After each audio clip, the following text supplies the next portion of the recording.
After years of waiting, finally came in the PlayStation VR2. I had to grab the Horizon edition just because I was going to grab the game anyway, so may as well get the bundle pack. And after paying over $700 for this, as well as a charging station, I'm here to say I kinda don't like it. Now, it's not to mean to say that I hate it, and I'm certainly going to get my money's worth out of it, I'm sure. It's hard for me to say exactly, so I'll do the best I can. Let me take it all the way back first when the PlayStation VR first came out. Now, I was on the fence for a little bit. I did borrow my brother's, and I fell in love with it. And I was like, okay, when it maybe drops in price a little bit, or when I find one used or something like that, I'll grab one, I'll jump on it. And it took me about a year when I got one. And then after I got one, I was able to go back and grab all the other physical games. And then along the way, once you start doing VR content, when you start talking about like PlayStation VR and stuff like that, I started doing videos on my channel about it.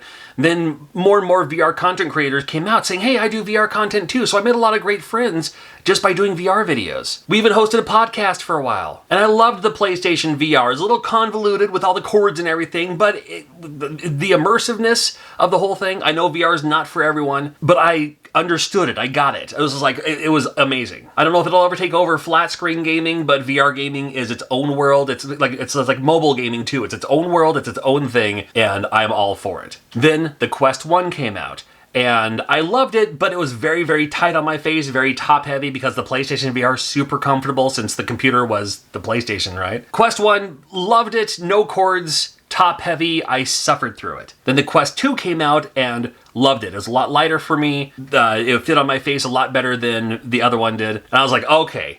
That's where I PlayStation Quest, that's pretty much what I'm going to stick with for VR, and I couldn't wait to grab a PlayStation VR 2. Me, who had a PlayStation VR, did a ton of videos on my channel. At one time had a global, complete set of physical games for the PlayStation VR a while back. I had like 9 copies of Job Simulator or something like that. It was insane. And after almost exclusively playing my Quest 2 when it comes to VR gaming for the last a couple years now, I finally got one of these, and I'm here to say it's about the same to me. Now, this one does have a few advantages than the Quest. I'll go over a bunch of that in this video too, but it's like for less than the price of a Quest, and you don't need a PlayStation 5 to play it. As it stands right now, it's okay. I'll show some gameplay footage of the games I was playing all day today as well. So first of all, let's talk about the box. The box is fantastic, but here's the difference between, man, trust me, I would love to see, not just because I want to see what Microsoft would do if there was an Xbox VR, but I promise you Xbox VR would have a way better box shipping setup, because this came in a box itself, you know, like custom fit and everything, and then very, very pricey. It's not cheap by any stretch of the imagination, and it comes in like egg carton. And in lieu of Move controller separately, it comes with these, which is fantastic. Quest did that too, where it's like you have the dual analog, you know, there's analogs on both sides, the buttons are split up and everything. It works really, really well. And the triggers on side, as well as the haptic, very, very cool, especially when you're pulling triggers and stuff like that. They just feel right when you're playing these games. I have an issue, and it's a me issue, may not be a you issue, but it's an issue all the same. I have giant hands. Not giant hands, I shouldn't say that. I can palm a basketball. That's about all I'm good for. Now to play this, you put your hand through the ring. Now in the Quest, the ring is on top like a little halo. And then here, if you can see, you got your analog up here, you got your trigger button right here and everything, that's fine. The problem is, my thumb is stuck in this position. I can move this, that's fine, but this part of my thumb doesn't go all the way back. This one's okay, this one's okay. This one, not so much. I got little panda hands here. So because of that, I did a short on this just earlier, this top knuckle will always be pressed up against this part of the ring. That's bad news for me. And I can't press the circle conveniently, because there's the circle button, like X to accept, I can do that all day. But the circle button, I can't hit it without hitting X, so I have to like literally kind of drop it and then bring my thumb up to hit it like that. And that's going to already be super annoying. Fortunately, most games don't have to worry about that. Fortunately, most games are just the analogs, and then these are either your triggers or your pickup and things like that too. This might more operate like maps or items or something like that, so you won't use it all the time, but it's something that I'm just gonna have to deal with when I play this, because again, with these kind of controllers and stuff like that, ain't nobody making third-party PlayStation VR touch controls, or whatever they happen to call these. There's a name for them, I'm sure. I mean, they're not bad. Again, I mean, the rumble's nice. The wrist strap is already in there. That's fine too. When they're in, they're comfortable, and I'm okay with that. I mean, it's a little weird because I'm used to having the halo on top, but I can kind of get used to that, right? Now, I did pay extra for the charging station. After playing Quest 1 and Quest 2, it is 100% worth it to get a charging station. I'm sure there will be a third-party charging station in the very, very near future. And also, I don't have it plugged in right now, but it just makes it nice and handy to grab the controllers when you're ready to play something.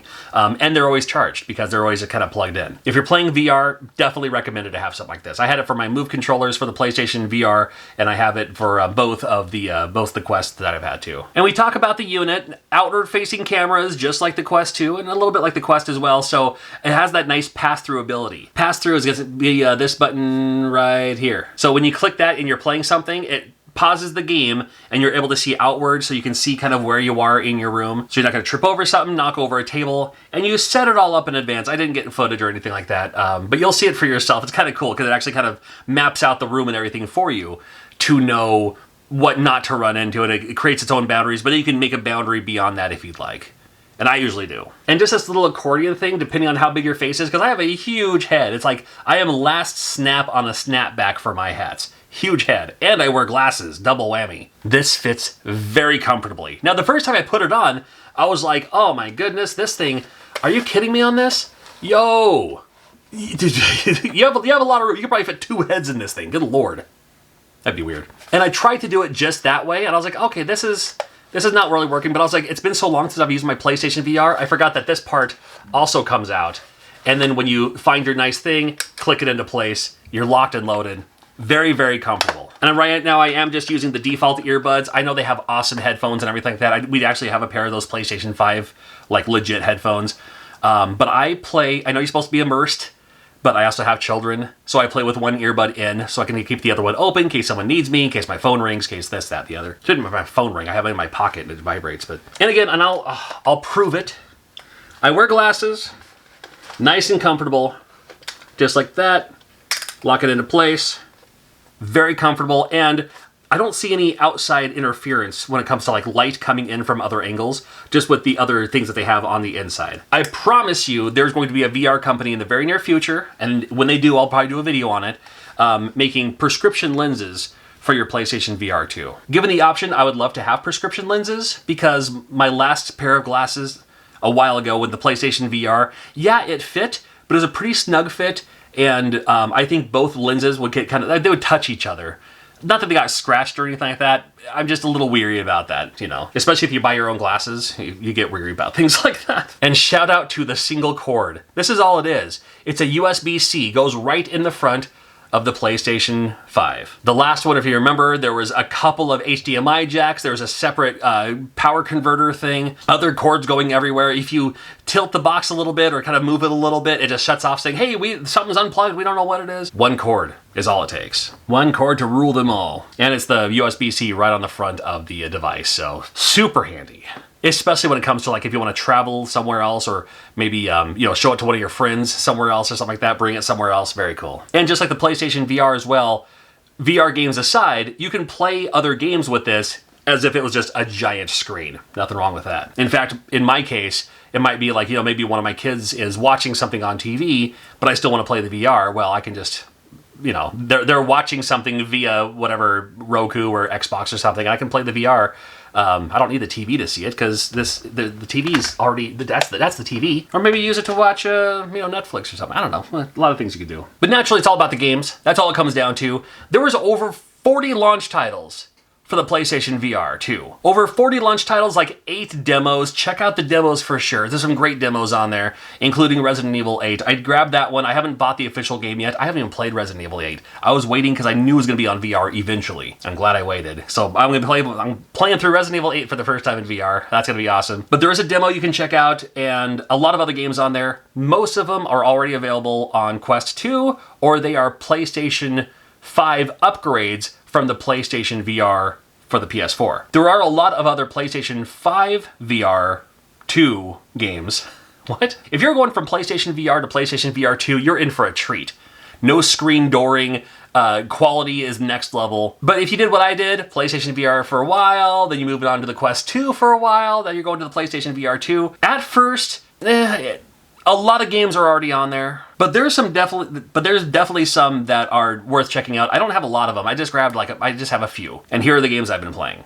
So this is the Horizon thing, right? So I had to grab, Horizon VR. Now this bundle came with this game digitally. I'm fine with that. I don't care. I mean, I'm not trading it or selling it later on anyway. This game is a great introduction to what a PlayStation VR 2 game could be. So I'm really, really glad this is one of the options on here. Kind of teaches you what's going on with, as you just walk around and, use your bow and arrow and stuff like that, like especially this first little part and everything. There's like musical instruments and stuff to play. Now every VR game, I try to grab the plates and throw them on the ground just so they break.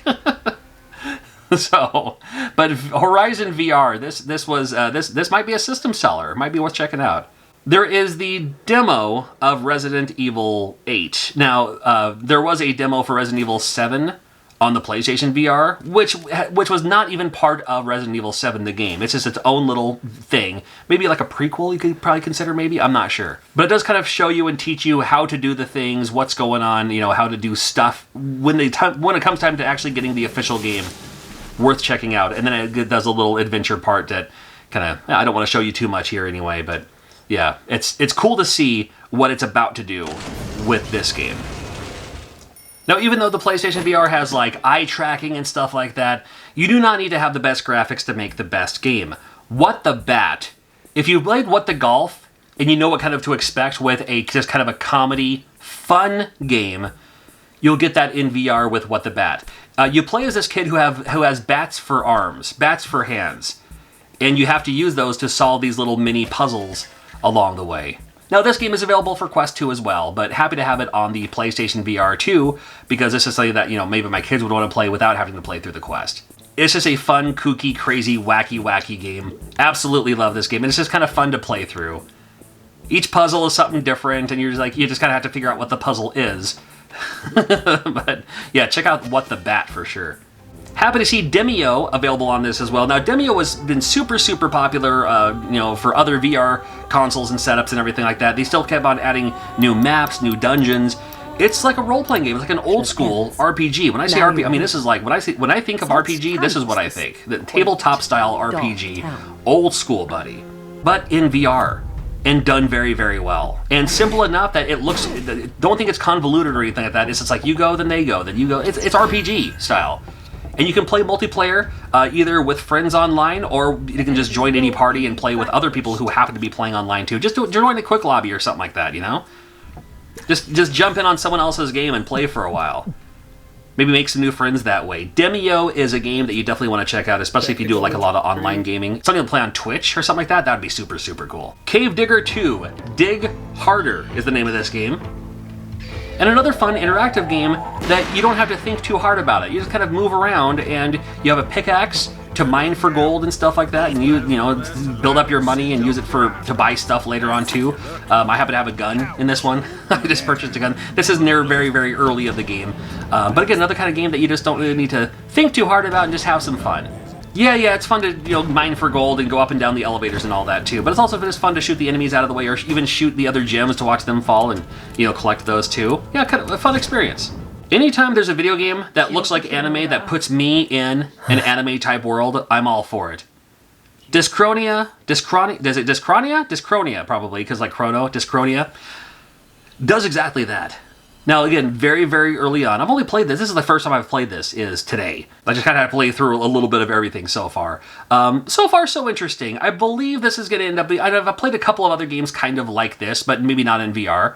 Although I think there was another one that was in VR. But it's almost just like... It plays like a digital novel. There's a couple of interactive elements. But it's more about just the digital novel of it all. It's just like you're in the storybook, you're in the anime, you're in the manga, and Dyschronia will put you there. Song in the Smoke is a game that I had a lot of my friends playing for a little while when it first came out on other VR systems, and now it's available for PlayStation VR 2. A lot of foraging with a game like this. A lot of pick up these items, and then turn this log into a match or a stick, and then add this arrowhead and put that on there. Congratulations, you have a knife. I mean, there's things like that with this game. And this game was a trip because I kind of forgot that the PlayStation VR 2 itself has rumble. And when I walked underneath a waterfall and it started rumbling as if there was like water falling on my head, that was crazy. That was an interesting experience. That was super, super fun. And more going on with an adventure game like this, especially if you like the foraging, you like the, collecting, scavenging, grabbing stuff and turning them into other things too. This might be worth checking out for you. Song in the Smoke. It's available right now. Well, of course it's available right now. I'm playing it right now. So I'm going to carry on. I'm going to keep on, and I'll be back in a while to find it. Because again, I paid a lot of money. It was over $700 for the bigger setup plus the charging thing. And immediately I'm like, it's nothing I haven't seen on Quest before. Now, there is eye tracking. That's going to come into play later on with some awesome games later. And of course, like a lot of other things too, there's so many games at launch because the games were already made. So when I start seeing more games come out specifically, primarily for the PlayStation VR2, like they were built for PlayStation VR2, like show me Shadow of the Colossus VR. Where's my God of War VR? That's going to happen sometime. Last of Us VR? I mean, Last of Us is super trending right now with the TV show and all that, so I wouldn't complain. I know a lot of people are gung-ho about this. I'm a huge, huge, huge VR gamer. So much so that I run a retro gaming channel. I still talk about VR on this channel because I love it so much, knowing I won't get as many views as when I rank Nintendo games or something. I love VR that much that I'm sacrificing my own channel to hype it up because I love it. And right now, I'm not very hype about the PlayStation VR2. I'm waiting for more games though. And if you're still on the fence too, don't worry about it yet. Maybe wait a couple of months or something because people are gonna buy it at launch and then not care for it and then end up selling it. So you might be able to grab one for a discount. You might be able to grab it for a deal or for a trade or something like that. Absolutely. So I'm still gonna keep playing it. I got a lot more to go through. I'm gonna download a few more games as well. And I'll check back in a little bit here, there. We'll see, man. More videos always coming out. Thank you for watching. Thank you for subscribing. I know I'm not unsold.